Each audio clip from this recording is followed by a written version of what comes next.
One of the most common arguments against socialism is that it's always resulted in brutal dictatorships and is therefore impossible to achieve. To find out whether that's true, let's look at where it all started, the Russian Revolution. As we can see in first-hand accounts, such as John Reed's 10 Days That Shook the World, the revolution overthrew the oppressive Tsarist regime and its high levels of illiteracy, poverty, and tens of thousands of deaths at the front of an imperialist war. The Bolshevik slogans of peace, land and bread inspired the Russian people to take the fate into their own hands.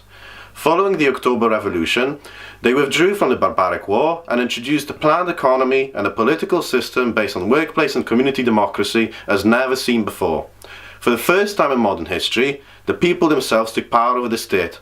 Breaking with the backwardness of the past, women, minorities and homosexuals were treated as equals. The workers were in charge of planning the resources of the society so that everyone could live free from capitalist misery. However, we know that things didn't remain this way. After Lenin's death, Stalin maneuvered his way into the leadership of the Communist Party.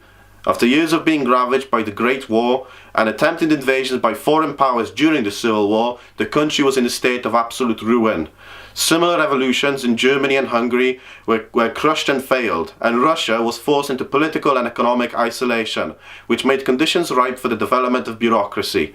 Leon Trotsky, who by then was the exiled leader of the left opposition, saw Russia as a bureaucratically degenerated workers' state. This means that the Russian people benefited from the planned economy, but the bureaucrats were a massive brake on further development.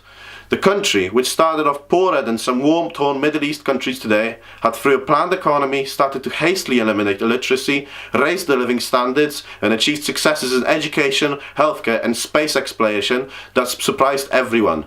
However, Trotsky had warned in as early as 1938 that either the Russian people will overthrow the bureaucracy and continue the word revolution and progress, or the USSR would collapse back to capitalism. Trotsky, along with tens of thousands of original Bolshevik heroes, were murdered in the Great Purge for speaking the inconvenient truth for the new bureaucratic rulers. The ideals, however, lived on. After World War II, the USSR expanded the system, mirrored in its own image, into Eastern Europe in a top-down manner.